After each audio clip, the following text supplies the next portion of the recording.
11:1. Ang pananampalataya ay katiyakan sa mga bagay na inaasahan at katunayan ng mga bagay na hindi nakikita.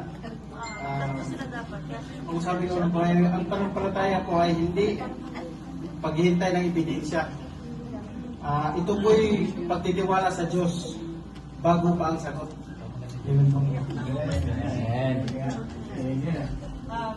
Ito naman sa Awit 28 verse 7, si Yahweh ang lakas ko at kalasag, tiwala ko'y sa Kanya nakalagak.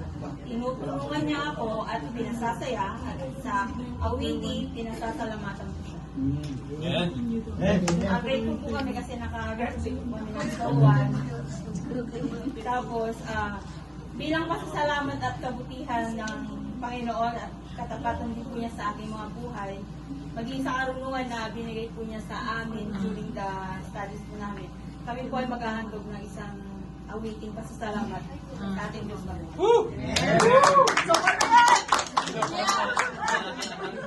Ayos na. Siguro na yan ang support.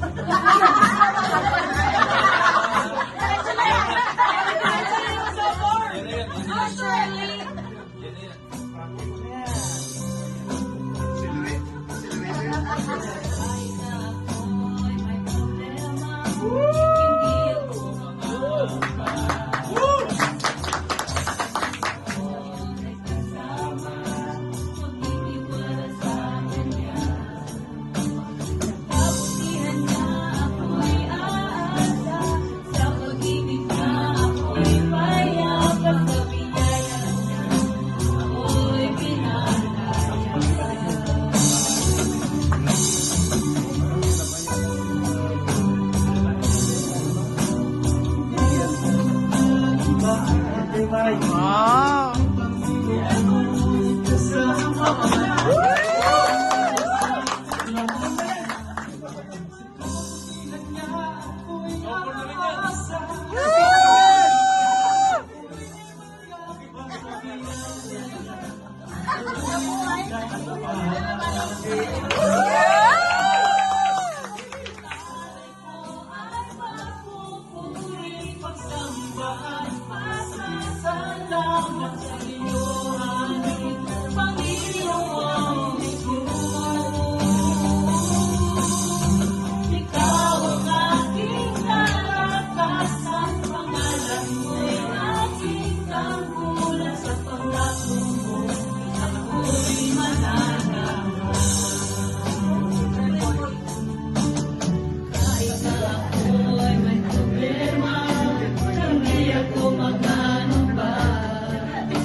Thank you po.